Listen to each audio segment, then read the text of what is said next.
Un cordial saludo. El día de hoy les quiero hablar de Torch. Mi nombre es Nicolás Gorín Ruiz, estudiante de la Universidad Latina de Costa Rica, cursando el internado de pediatría en el Hospital Clínica Bíblica.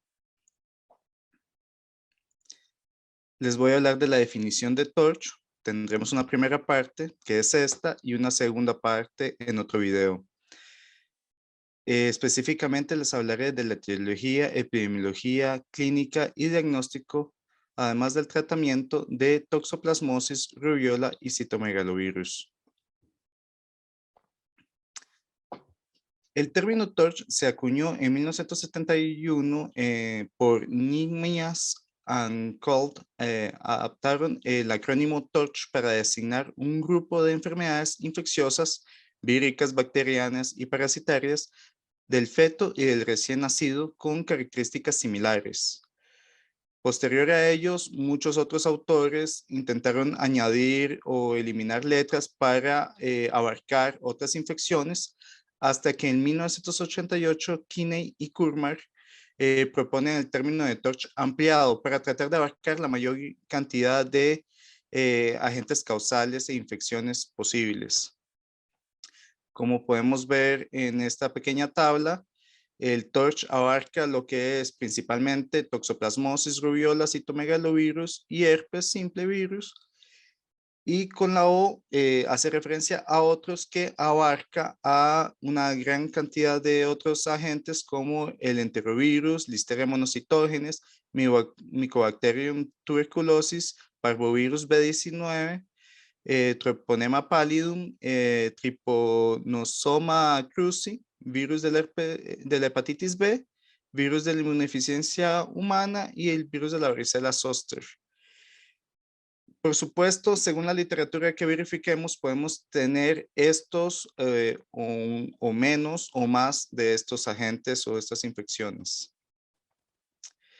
Se aunaron ya que cuando se da una transmisión materno-fetal de estas infecciones, se pueden presentar mucha sintomatología en común, sobre todo mucha que es inespecífica, como prematuridad, bajo peso, crecimiento intrauterino retardado, exantema, ictericia, plaquetopenia, alteraciones neurológicas, además de otras que son mucho más organoespecíficas. En un estudio realizado en nuestro país, se estudió 105 neonatos admitidos en el servicio de neonatología y 36 niños mayores de entre 1 y 24 meses que ingresaron a nuestro servicio del Hospital Nacional de Niños. Todos ellos presentaban uno o más signos de sintomatología clásica del síndrome de Torch. Solo el 13.4% de estos realmente tenía una etiología infecciosa para su sintomatología. Y de este 13%, de este 13.4%, el 52.6% eran causados por citomegalovirus y un 26.3% por toxoplasmosis, lo que demuestra la gran prevalencia de estos dos agentes causales. Como podemos ver en esta tabla, vemos estas manifestaciones clínicas que se tienen muchas en común, que comparten Toxoplasma gondii, virus de la rubiola y citomegalovirus.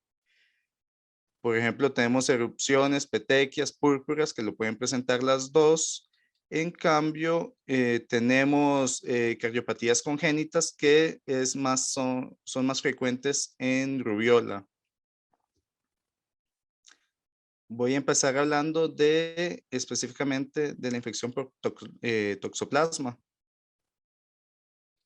La toxoplasmosis es una infección causada por el Toxoplasma gondii, que es un protozoo tisular de distribución cosmopolita intracelular obligatorio.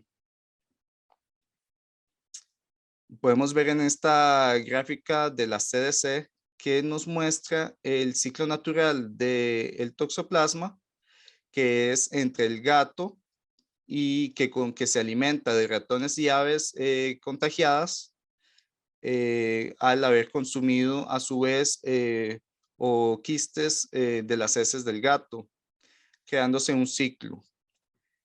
Se puede, en la siguiente imagen, podemos ver un poquito más la correlación con el ser humano, en donde frecuentemente la contaminación por de heces de gato en alimentos puede causar, específicamente heces contaminadas con ooquistes, pueden causar o un contagio directo en el ser humano o a través de alimentos como vegetales, verduras o frutas inclusive, o también a través de carne de animales de granja que fueron estos animales contaminados a su vez por alimentos tipo vegetales o verduras. También se puede ver que puede haber una contaminación a través de órganos y a través de sangre también. Existen distintas cepas de toxoplasmosis. El genotipo 2 es mucho más frecuente en Europa y en las Américas tenemos con mayor frecuencia el genotipo 1. Es muy interesante ver que la seroprevalencia de la enfermedad es de hasta un 76% según un estudio de 1996.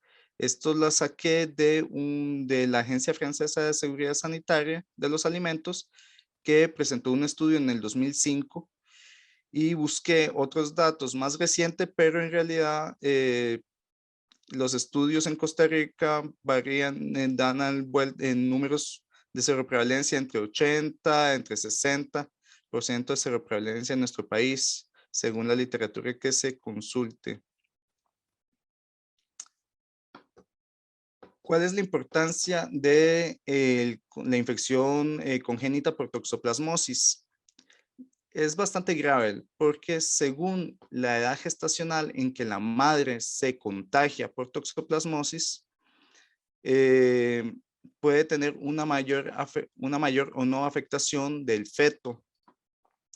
Y también depende de la edad gestacional, la posibilidad o la probabilidad de transmisión fetal. Como vemos en esta tabla, si la madre se contagia antes de la semana 14 de gestación, la transmisión es muy poco frecuente, menor a un 10%. Quiero decir, la transmisión y la afectación del niño es muy alta, ya que tenemos que tomar en cuenta que el niño está en etapas tempranas de su desarrollo, por lo tanto la infección puede causar estragos bastante fuertes en su desarrollo, como lesiones oculares e intracraneales que pueden ser de una gran gravedad y la evolución del niño puede ser bastante maligna.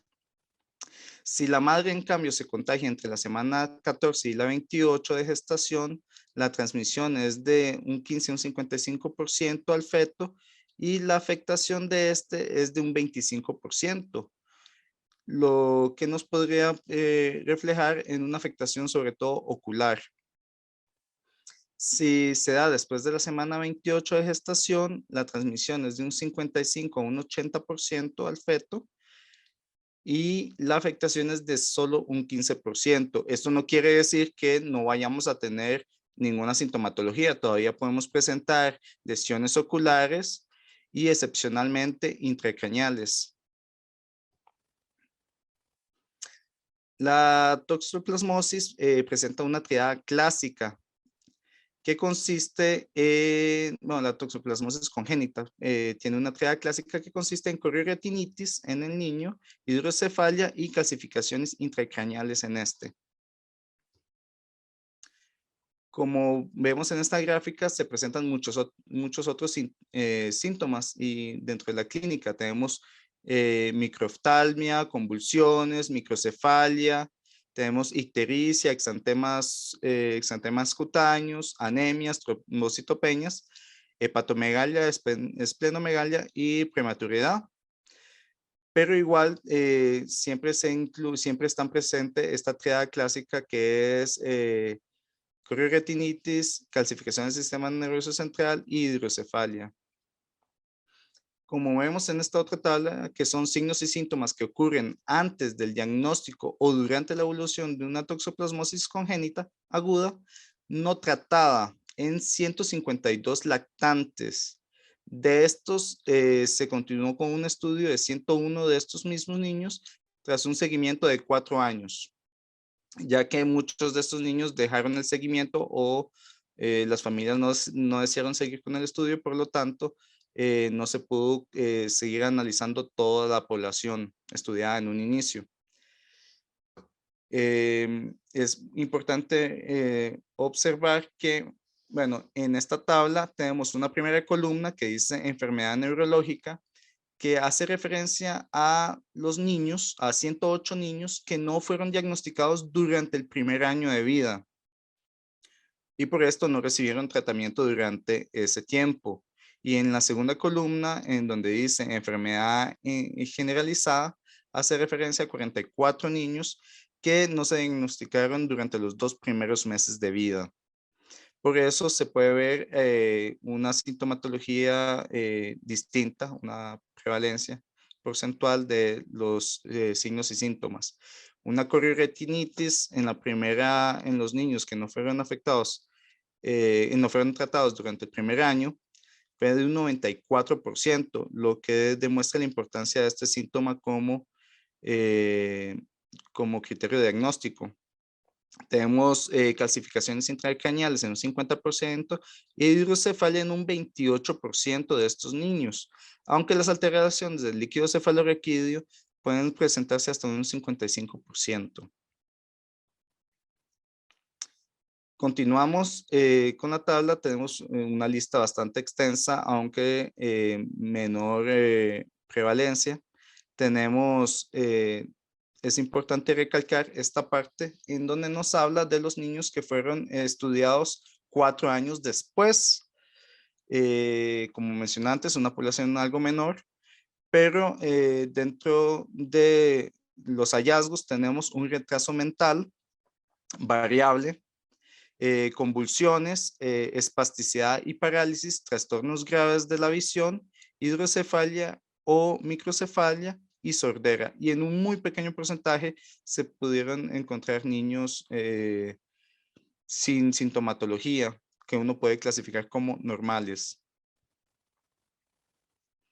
Aquí les muestro estas imágenes en donde podemos ver afectación ocular, sobre todo la corioretinitis. Y de izquierda a derecha, por lo general, las imágenes nos muestran su afectación, su presentación al periparto y cómo evoluciona en el tiempo con el tratamiento. El tratamiento tiene tiene un efecto bastante positivo en mucho de la sintomatología y en la evolución de la enfermedad.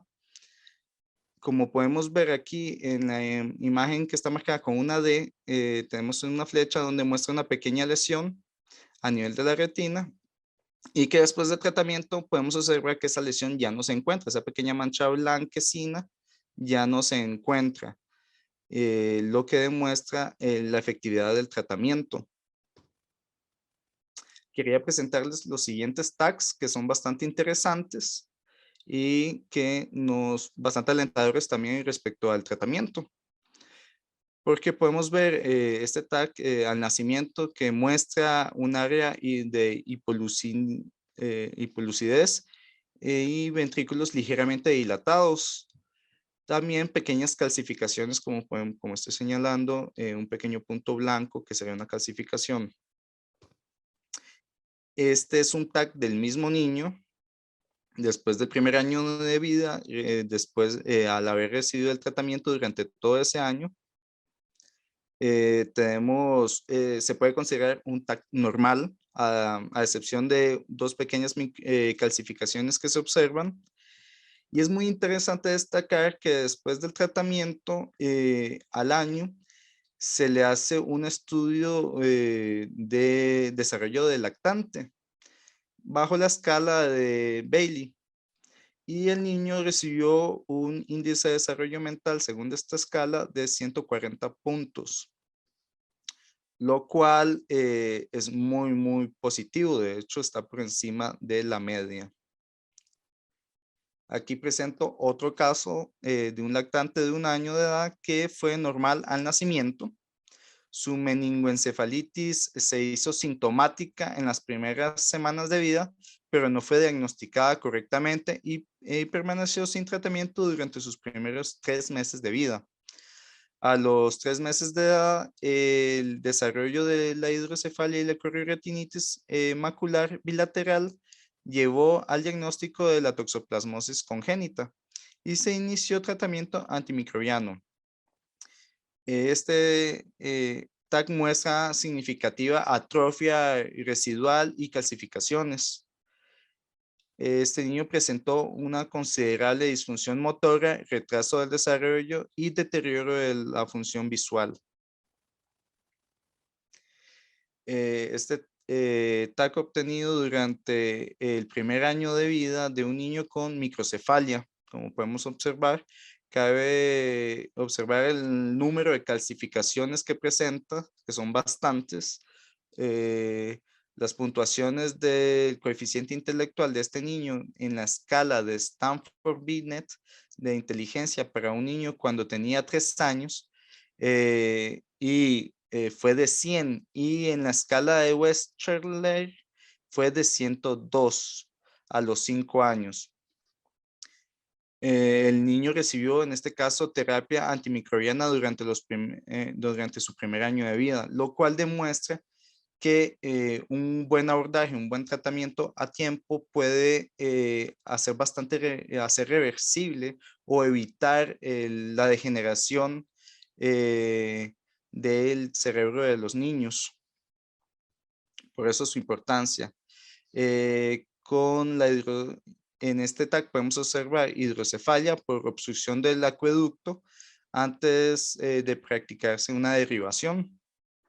O sea, se puede ver un gran espacio de dilatación del acueducto. El mismo enfermo,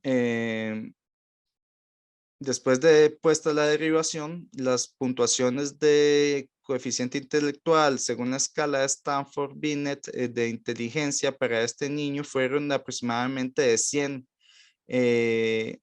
Tenía unos 3 a 6 años de edad, lo cual lo coloca dentro de la media. Entonces, a pesar de las secuelas tan graves que puede tener la toxoplasmosis con un correcto tratamiento, podemos ver una evolución bastante buena.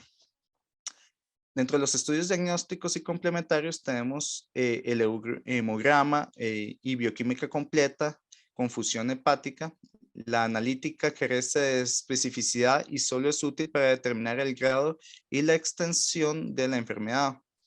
También se tiene que realizar el fondo de ojo, ya que, como observamos, más de un 90% presentan corioretinitis, lo cual nos puede guiar mucho al diagnóstico. Tenemos estudios de imagen, podemos usar ecografía cerebral transfontanelar o una resonancia magnética cerebral. Si tenemos una persona experta en lo que es la ecografía cerebral transfontanelar o con bastante experiencia en esta, podemos omitir la resonancia magnética. Estudio citoquímico de líquidos cefalorraquídeos bastante importante. Estudio microbiológicos, tenemos obligatoriamente el estudio por IgM e IgG en las primeras semanas de vida. Si está disponible, también podemos realizar la IgA. Se recomienda una PCR en sangre y líquido cefalorraquídeo. También se puede sacar de orina. Opcionalmente tenemos estudios de PCR en placenta.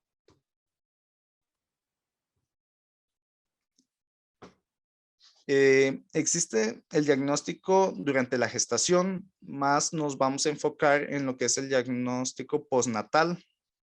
Además, también vamos a abordar lo que es el tratamiento a nivel del niño y no de la madre gestante, que también tiene un tratamiento específico. Para hablar del estudio diagnóstico, como mencioné anteriormente, tenemos en la serología lo que es por IgG, que es de escaso valor. Los anticuerpos maternos pueden persistir hasta los 12 meses y el tratamiento puede retrasar o anular la síntesis de anticuerpos. También tenemos una IgG avidez o índice de avidez, que lo que muestra es la afinidad que tienen las inmunoglobulinas IgG por lo que es el toxoplasma, por el toxoplasma. Y la alta, una alta avidez, o sea, nos demuestra una evolución más crónica. En cambio, una baja nos muestra la agudez de la infección, aunque en realidad puede ser muy variable. Entonces, a nivel de diagnóstico postnatal, no es de gran interés. También tenemos, como mencioné, IgM, que es bastante importante, que se presenta, confirma, si se presenta, puede confirmar el diagnóstico y se presenta hasta en un 75% de los niños infectados. También, de la misma manera, es importante la IgA. La IG no suele tener mayor importancia. Tenemos muchos otros estudios. Tenemos estudios moleculares por PCR que se pueden realizar en el recién nacido a nivel de sangre, líquido cefalorraquídeo y orina, que son útiles para, pero con sensibilidad variable. Es una técnica complementaria a la serología. Tenemos aislamiento, cultivo celular, se utiliza muy poco. También tenemos una inoculación en ratón, en donde después de inocular los fluidos al ratón, esperando que éste se contagie, y posterior a esto se le realiza una PCR para ver si se vuelve seropositivo. Y tenemos una histología que se puede realizar en diferentes tejidos, como a nivel de la placenta y tejidos fetales. Esto realmente no se usa mucho. Todos estos estudios tienen una sensibilidad bastante baja, aunque son bastante específicos. El diagnóstico. Se considera infectado en las siguientes situaciones, el niño. Si el niño es sintomático con una IgM y o IgA positiva, se considera sintomático cuando tiene cualquiera de estos datos clínicos, como clínica característica, estudio de imagen compatible, estudio oftalmológico positivo, hiperproteinorraquia. Se debe descartar la infección por citomegalovirus, virus del coriomeningitis, linfocitaria y virus herpes simple, virus de la varicela zoster, sífilis y tuberculosis. Un niño sintomático con IgM e IgA negativas, se tiene que descartar las infecciones anteriormente mencionadas con historia de toxoplasmosis congénita, sin historia gestacional o confusa, pero con una PCR positiva en sangre, orina, líquido cefalorraquídeo o PCR positiva en la placenta. Un recién nacido asintomático, pero con historia de toxoplasmosis congénita y cualquiera de las siguientes IgM, IgA positiva en sangre al nacimiento, PCR en sangre, orina o líquido cefalorraquídeo positiva al nacimiento. También una PCR positiva en placenta y una historia de PCR positiva en líquido amniótico. En todos estos casos se tiene que considerar un diagnóstico de toxoplasmosis congénita. El tratamiento es bastante particular, ya que tenemos que realizar una preparación magistral de sulfadiazina y pirimetamina. Además, se tiene que, dentro del tratamiento tenemos lo que es ácido folínico, leucovorin, que también es conocido como leucovorina cálcica. Dentro de la preparación magistral, en la sulfadiazina se tiene que tomar una concentración de 100 mililitros de la suspensión, que es la concentración deseada en el tratamiento. Y para realizarla, se le puede pedir más al farmacéutico, que lo que hace es triturar 10 comprimidos de sulfadiazina de 500 miligramos en un mortero hasta obtener un polvo fino.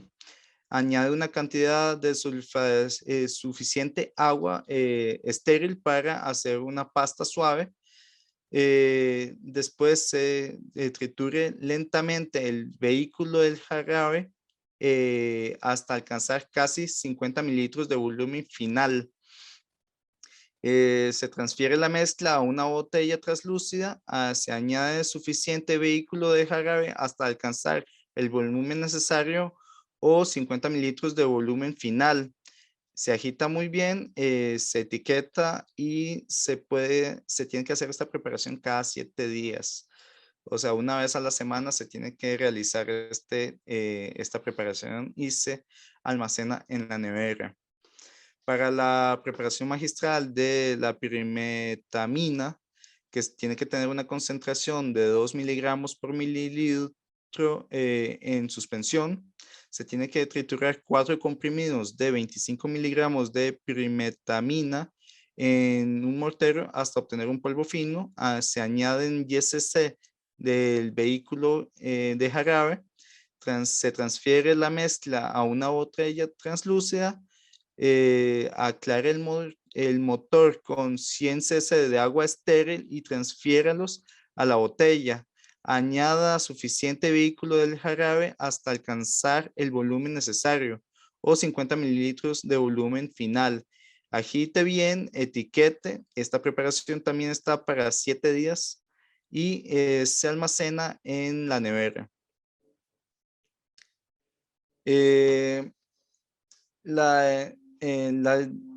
La dosis que se tiene que dar es la mitad de sulfadiazina, es la mitad del peso actual del lactante, por eso es importante estarlo pesando regularmente. ¿Qué quiere decir esto? Que si el lactante pesa unos 5 kilos, se debe administrar 2.5 mililitros.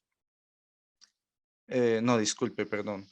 La suspendido en una solución glucosada al 2% de la suspensión de la concentración habitual debe hacerse cada semana. Perdón. Ok, sí.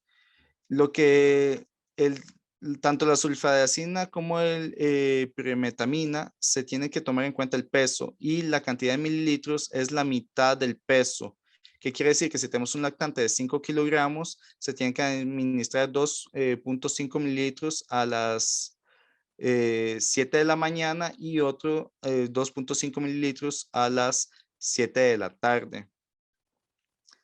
Tenemos el ácido folínico que se tiene que dar una concentración de comprimidos de 5 miligramos, 10 miligramos, 2 comprimidos de 5 miligramos el lunes, miércoles y viernes.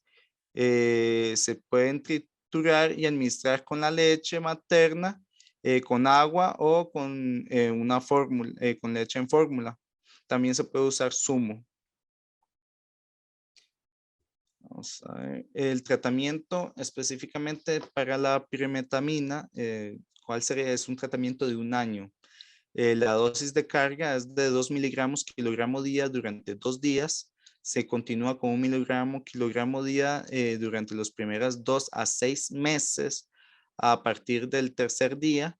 Y se continúa con 1 miligramo kilogramo los lunes, miércoles y viernes vía oral hasta completar 1 año de tratamiento. La sulfadiazina se tiene que dar a 100 miligramos kilogramo día vía oral en 2 dosis diarias.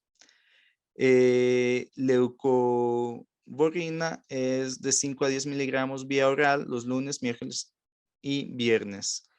Y la prednisona es en casos de que tengamos una hiperproteinorraquia marcada, mayor a 1 miligramo, a 1 gramo por decilitro en líquido cefalorraquídeo, y en pacientes que presentan corioretinitis activa. Se tiene que dar el tratamiento hasta que cualquiera, tanto la proteinorraquia disminuya o la corioretinitis mejore o resuelva. Y la dosis de la prednisona es de 1 miligramo/kilogramo día, repartidos en 2 dosis.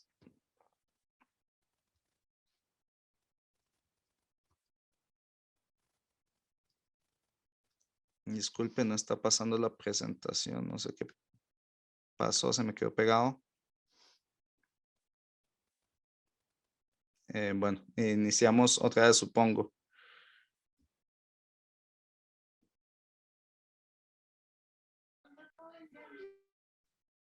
Sí, ok. 1, 2, 3. Ahora les voy a hablar de rubiola.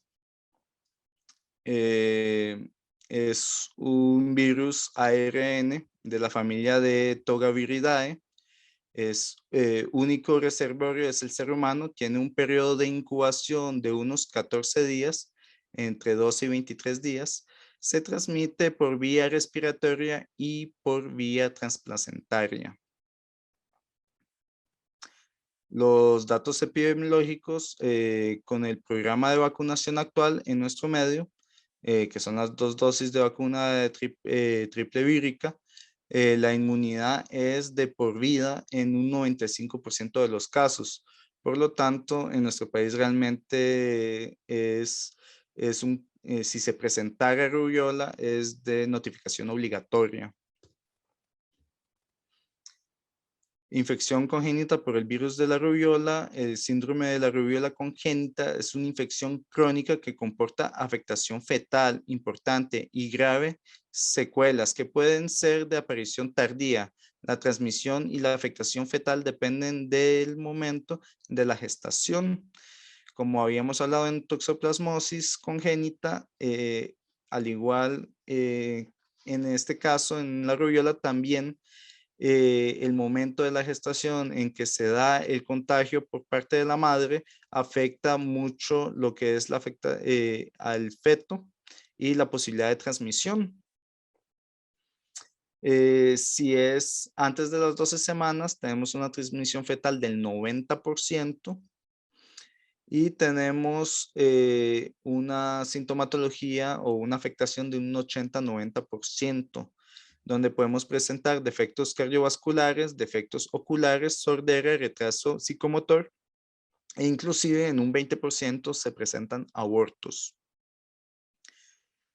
Si se diese contagio de la madre a partir de las 12-16 semanas, la transmisión fetal es de un 55% y la afectación es de un 30-35%, donde donde el niño puede presentar sordera uni o bilateral, retinopatía, microcefalia ocasionalmente.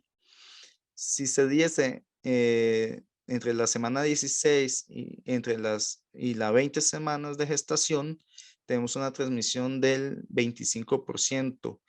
Y la afectación o la sintomatología del bebé es prácticamente cero. Puede presentar un riesgo mínimo de sordera.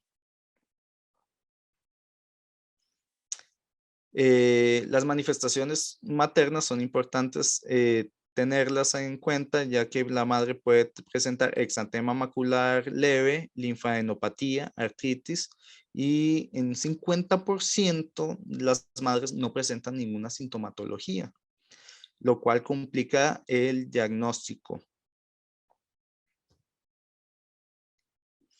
La clínica de la rubiola congénita podemos presentar sordera neurosensorial, cataratas, malformaciones cardíacas, como por ejemplo la persistencia del conducto arterioso, hipoplasia de la arteria pulmonar, También tenemos malformaciones neurológicas, secuelas endocrinológicas como diabetes y disfunción tiroidea.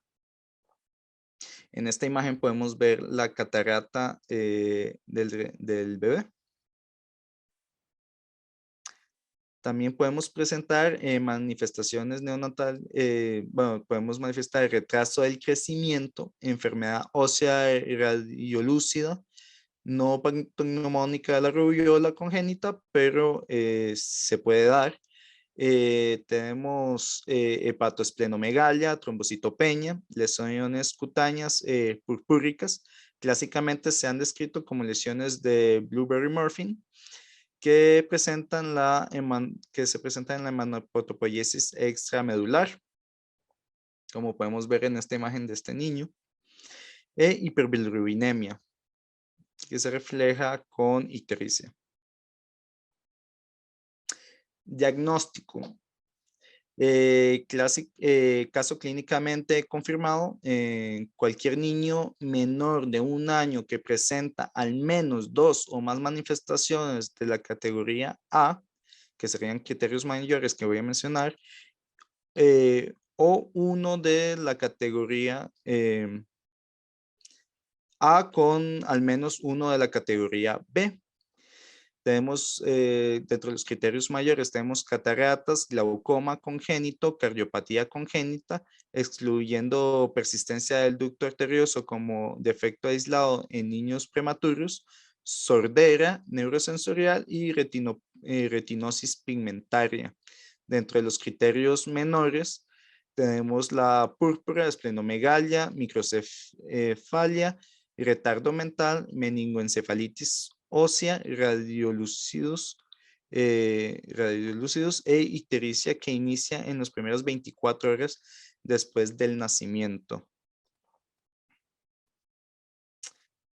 La confirmación del laboratorio de la infección por rubiola congénita se puede establecer a través de aislamiento del virus de la rubiola, demostración de anticuerpos IgM específicos contra la rubiola, demostración de anticuerpos IgG específico contra la rubiola cuya concentración o duración sérica superan lo esperado como resultado de la transferencia pasiva de los anticuerpos maternos.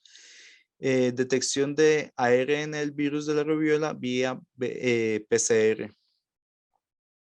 Esta gráfica me pareció bastante bonita. Nos muestra los IgG maternas que al momento de nacimiento comienzan a disminuir, pero pueden persistir durante varios meses.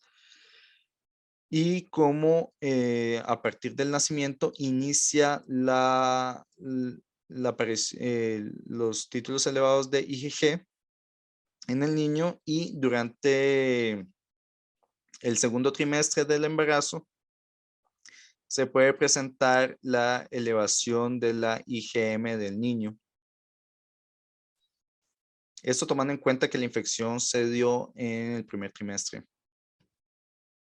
También es importante observar esta banda morada o lila que sale aquí arriba de la gráfica que nos muestra la excreción viral, lo cual es muy importante tomar en cuenta que el niño es transmisor de la infección a través de los fluidos.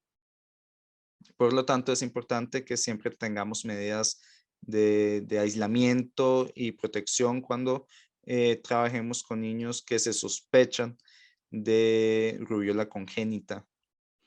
Incluso pueden transmitir la enfermedad por lo menos durante el primer año de vida. Tenemos un flujograma de caso sospechoso según el manejo en nuestro país. Cuando se tiene un caso sospechoso, se establece en un establecimiento de salud público, privado, programa de tamizaje auditivo, en donde frecuentemente también gracias a la afectación auditiva, se puede hacer el diagnóstico. Se tiene que notificar al Sistema de Vigilancia Nacional a través de la boleta VE01. se tiene el Silicovis, investiga los casos y envía a la FIE de los casos, analiza la información clínico-epidemiológica, cierra los casos, cierra el caso posterior a la recibir clasificación final de la Comisión Nacional. Toma la muestra y se tiene que enviar al INCIENSA, referencia con historia clínica epidemiológica a la clínica de infecciones congénitas del Hospital Nacional de Niños. Los estudios establecidos según la red de servicios, tenemos que hacer un ecocardiograma, un fondo de ojo, una emisión de otacústica, o sea, lo que es el tamizaje auditivo, y rayos X de huesos largos, y estudios por todas las demás infecciones del síndrome de Torcho. Y se tiene que enviar una copia a la contrarreferencia de la Clínica de Vigilancia Epidemiológica del Hospital Nacional de Niños. Inclusive cuando se da un diagnóstico positivo de rubiola congénita, se envía al CDC en Estados Unidos.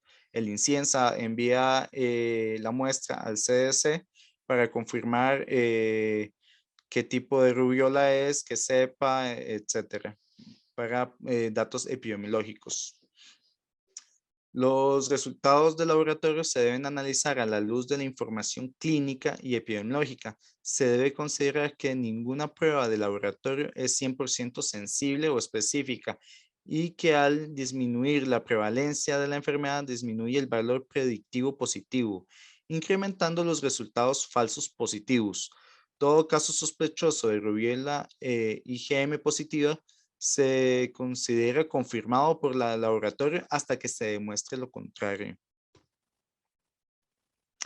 Aquí les presento un flujograma de la recolección de las muestras para análisis de laboratorio en pacientes sospechosos de rubiola congénita. Se tiene que notificar al sistema de vigilancia, como mencioné anteriormente, completar la ficha de investigación y la toma de muestra. La muestra de suero por IgM rubiola. En caso de darse positiva, según la muestra de suero o muestra nasofaringea, tenemos que realizar si es una muestra en suero, se tiene que realizar una IgG rubiola en primera y segunda muestras, y si fuese por una muestra de nasofaringea, se tiene que realizar una PCR en tiempo real.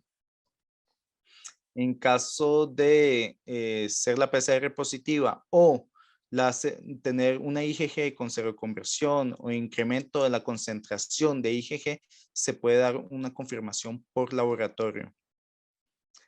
Es importante tomar en cuenta que corresponde a un falso positivo de laboratorio si el resultado no demuestra incremento de los títulos de anticuerpos IgG. Eso específicos para la rubiola, aunque tenga serología IgM positiva. Es un resultado falso positivo, a menos que tenga un cultivo vírico positivo. ¿En qué casos se podría ver esto? En casos de que el bebé tuvo transferencia de anticuerpos IgG por la madre, como mencioné. Se detectan también anticuerpos IgG en los primeros meses de vida, pero desaparecen en la segunda muestra tomada en el niño a los 6 meses y hasta el año de edad. Se debe considerar que eran anticuerpos maternos, por lo tanto se descarta el caso porque no hay aumento de concentraciones de anticuerpos IgG específicos para la rubiola. Se detectan anticuerpos IgG en los primeros meses de vida y con la segunda muestra de suero se detecta una seroconversión o un aumento considerable de concentraciones de anticuerpos IgG específicos para la rubiola que se confirma para confirmar la infección. El tratamiento. Para la rubiola congénita no hay un tratamiento específico y solo se dispone de medidas sintomáticas de sostén. Sin embargo, toda la gama de posibilidades en cuanto a las complicaciones descritas requieren atención multidisciplinaria, así como seguimiento a largo plazo. Se ha descrito que algunas anormalidades podrían aparecer en las primeras décadas. En la afectación auditiva es importante el uso de amplificadores del sonido, ya que se ha demostrado que tiene un buen efecto en una buena respuesta por parte de los niños. Ahora les voy a hablar de citomegalovirus. El herpes virus ADN encapsulado de varias cepas vitalicios, se oculta en los ganglios como toda la familia, como la gran parte de la familia del herpes virus. Tiene una alta prevalencia en la población adulta con una serología positiva de defensa alta. En mayores de 30 años casi siempre hay una seropositividad.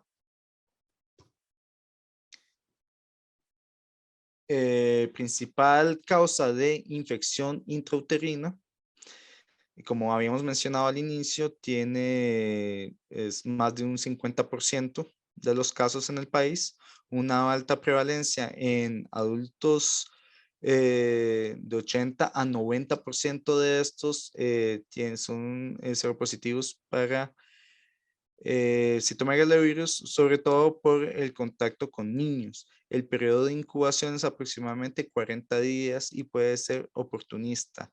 La infección se divide en primaria y secundaria. La primaria es la que más afecta al feto, entre un 30 y un 40%, no expuesta previamente al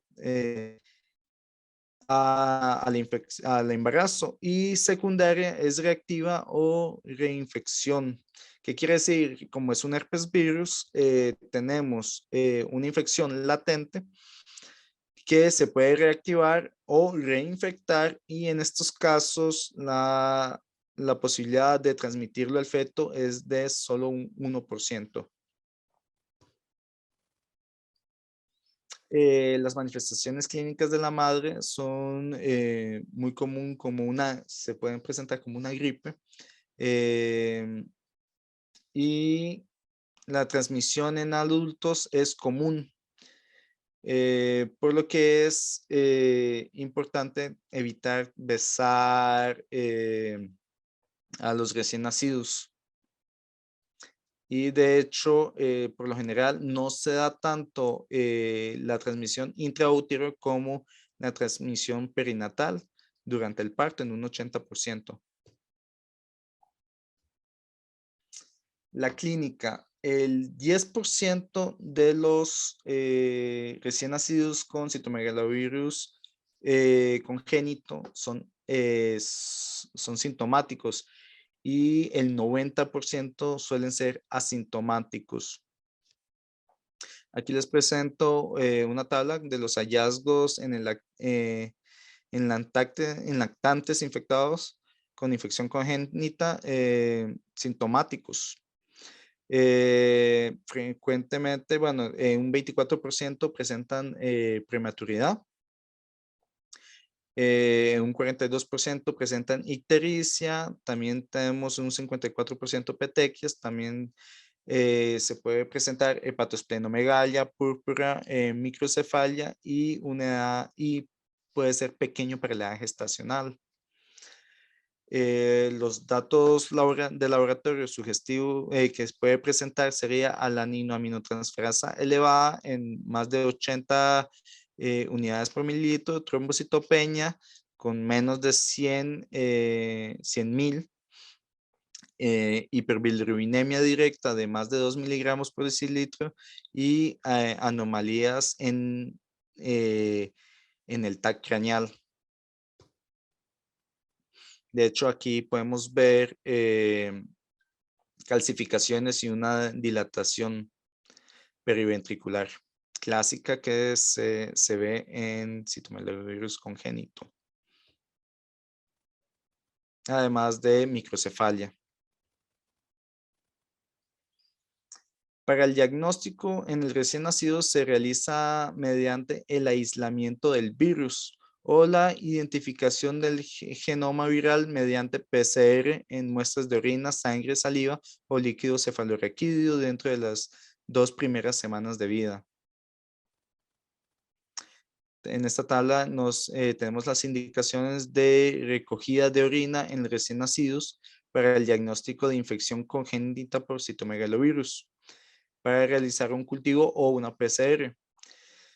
Se hace cuando tenemos una infección materna demostrada durante el embarazo con seroconversión o presencia de IgM positiva con IgG de baja avidez.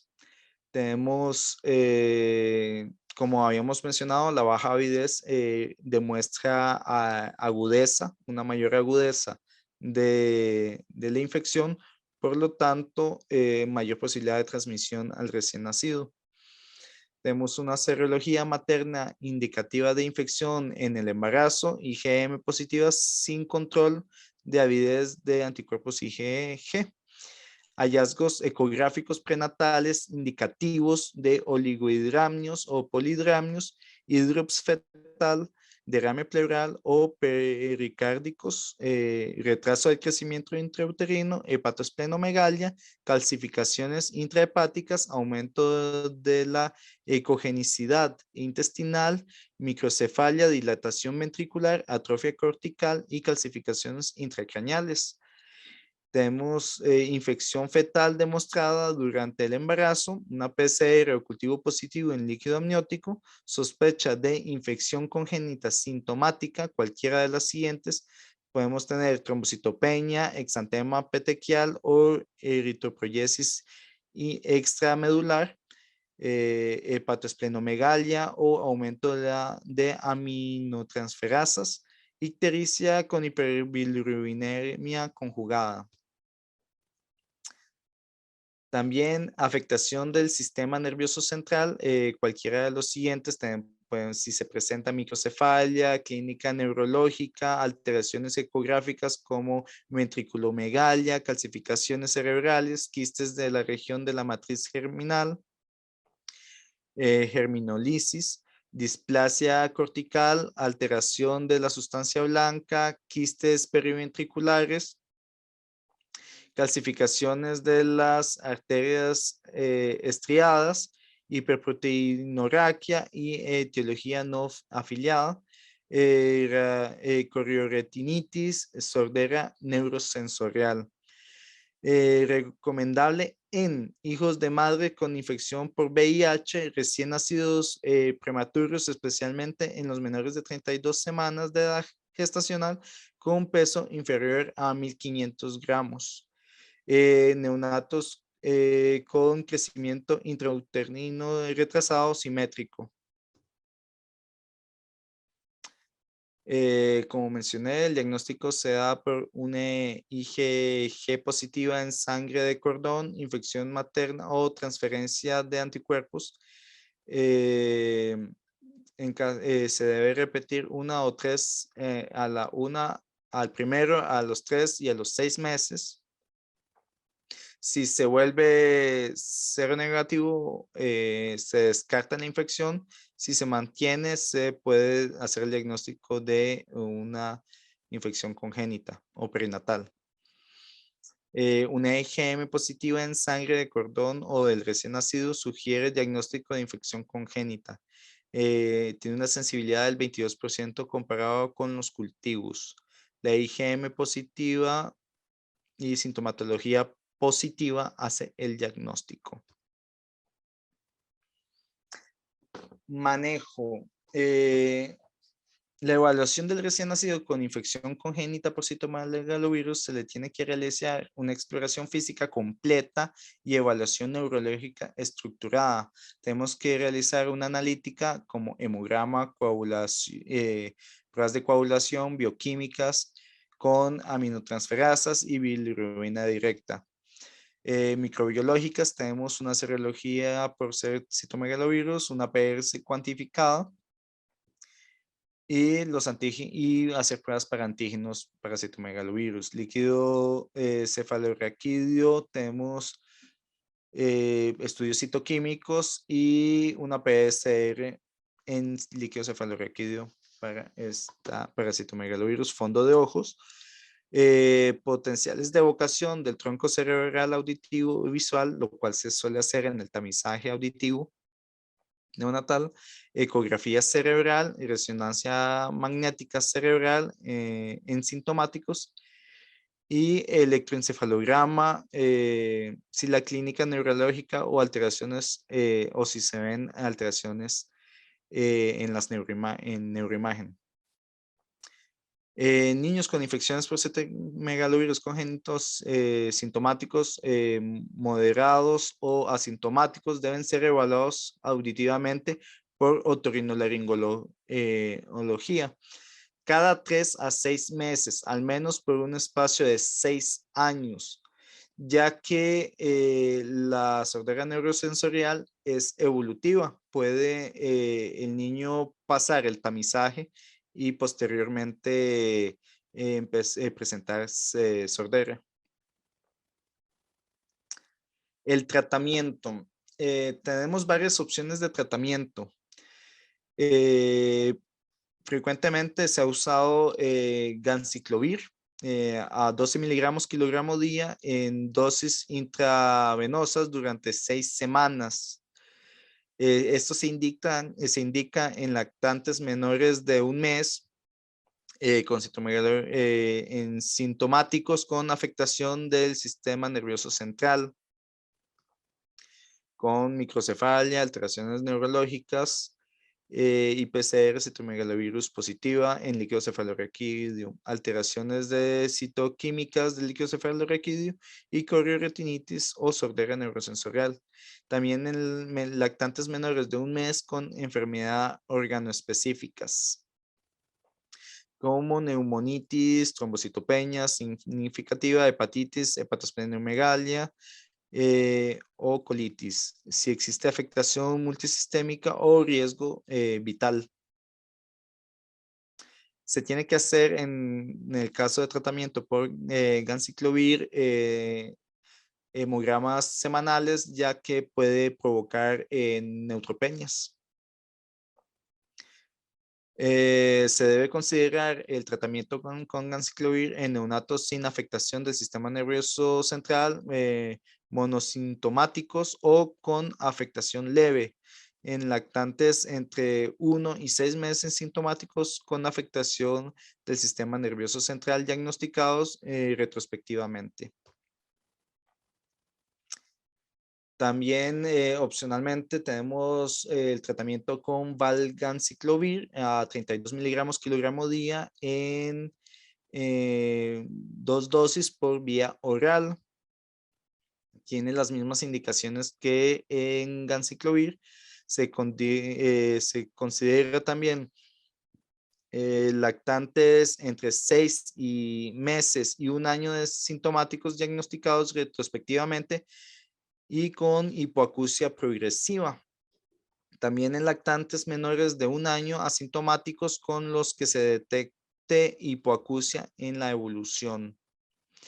Esta es útil para el tratamiento secuencial tras recibir autorización por uso compasivo, posibilidad de tratamiento más largo hasta 6 meses y dar justo antes de las comidas, igual toxicidad que el ganciclovir.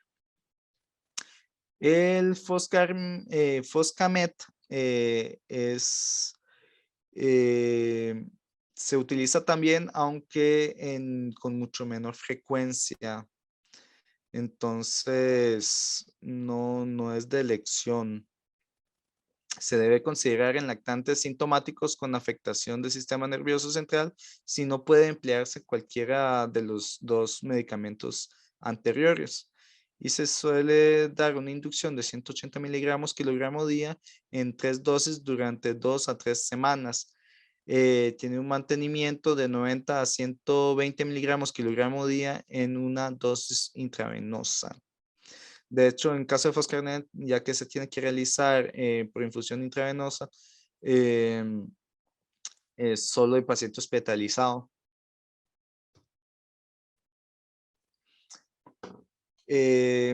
Respecto al TORCH, tenemos que siempre tomar en cuenta lo que son los diagnósticos diferenciales, ya que es un conjunto de infecciones, una gran lista de infecciones que pueden causar esta sintomatología.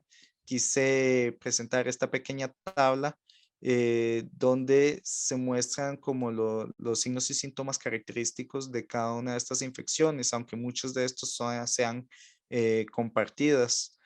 En la rubiola congénita tenemos una ictericia, hepatosplenomegalia y púrpura y afectación neurológicas.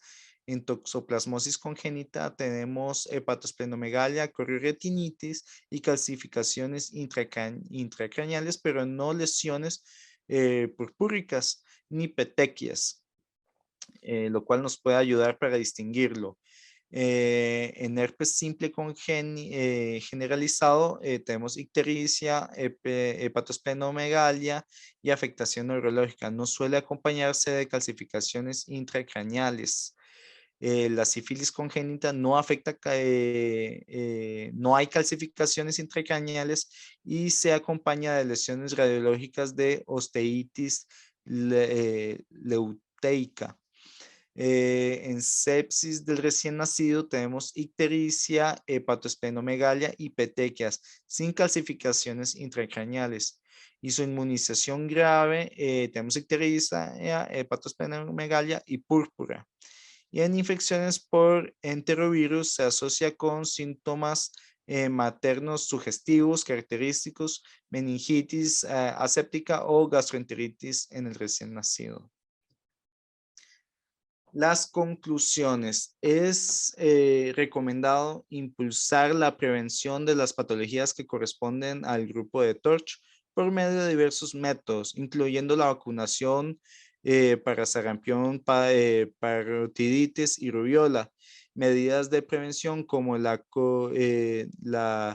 cocción adecuada de las carnes, el cuidado higiénico de las áreas donde habitan los felinos y el uso de protección durante las relaciones sexuales entre personas de riesgo. Y resulta relevante que el diagnóstico de rubiola en una mujer embarazada, el caso debe ser seguirse hasta el nacimiento para la evaluación del recién nacido y estudio serológicos, así como seguimiento a largo plazo, pues se ha descrito que algunas anomalías podrían aparecer en las primeras décadas. El consumo de alimentos poco cocidos o mal lavados, al igual que el contacto con gatos domésticos, son un riesgo muy alto de contraer toxoplasmosis, por lo que es que la mujer embarazada tiene que tener especial cuidado y el médico encargado del control prenatal tiene que informarle de todos estos riesgos y darles las recomendaciones debidas. Las infecciones por toxoplasmosis son poco sintomáticas y aquellos síntomas que pueden aparecer son muy poco específicos, por lo que el médico atiende a una mujer embarazada siempre tiene que tener este posible diagnóstico en mente para no saltárselo. Esta sería la bibliografía que fue consultada. Espero que les haya gustado la presentación y les haya sido de utilidad. Fue una investigación bastante extenuante, como pueden ver en la bibliografía, y muchísimas gracias por su atención.